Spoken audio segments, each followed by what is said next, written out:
நீங்க இந்த சங்கிகள் இருக்கீங்கல்ல, உங்கள்கிட்ட நான் நேரடியா ஒரு சவால் விடுறேன். நான் இன்னைக்கு சொல்றேன்ப்பா, நாம் தமிழர் கட்சிக்கு கருத்து கணிப்புல இந்தந்த விஷயத்துலலாம் எங்களுக்கு ஆதரவான கருத்து கணிப்புகள் இருக்கு. நாம் தமிழர் கட்சி இத்தனை விழுக்காடு வாக்குகளை வாங்கும்னு நான் சொல்றேன்.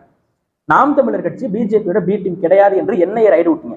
அதனால கிறிஸ்தவ மக்கள், இஸ்லாமிய மக்கள் எல்லாம் நாம் தமிழர் கட்சிக்கு ஓட்டு போடுவாங்க. கடந்த முறை மாற்றா நான் வருவேன் அப்படின்னு சொல்லி நின்ற மக்கள் நீதி மையம் கமலஹாசனுக்கு வந்த 4 விழுக்காடு ஓட்டு நாம் தமிழர் கட்சிக்கு தான் உழுவும் நான் சொல்றேன். மழை வெள்ளத்தால் மக்கள் பாதிக்கப்பட்ட பொழுது அண்ணன் சீமான் அவர்கள் தொடர்ச்சியாக களத்தில் நின்று 11 நாட்கள் எல்லா மக்களுக்கும் உணவுப் பொருட்களை வழங்கி தேவையான விஷயத்துல கூட நின்னாரு. அந்த மக்களோட ஓட்டும் நீங்க நாம் தமிழர் கட்சிக்கு தான் உழுவும் நான் சொல்றேன். அதே மாதிரி வீடுகள் எல்லாம் இடிக்கப்பட்டு ஆக்கிரமிப்புன்னு சொல்லி இடிச்சாங்க சென்னையில, அங்கேயும் போய் அண்ணன் சீமான் தான் நின்னாரு. அதனால இந்த மக்களோட ஓட்டும் நாம் தமிழர் கட்சிக்கு தான் உழுவும் நான் சொல்றேன். இதெல்லாம் எங்களுக்கு சாதகமான கருத்து கணிப்புகள். நீங்க சொல்லுங்க, பாஜகவை சேர்ந்தவர்கள் இந்த மக்கள்ல எங்களுக்கு ஓட்டு போடுவாங்க, எங்களுக்கு சாதகமா இருக்கு அப்படின்னு சொல்லி எந்த கருத்து கணிப்பு சொல்லுவீங்க? நீங்க என்ன கருத்து கணிப்பு சொல்லுவீங்க நான் சொல்லட்டுமா?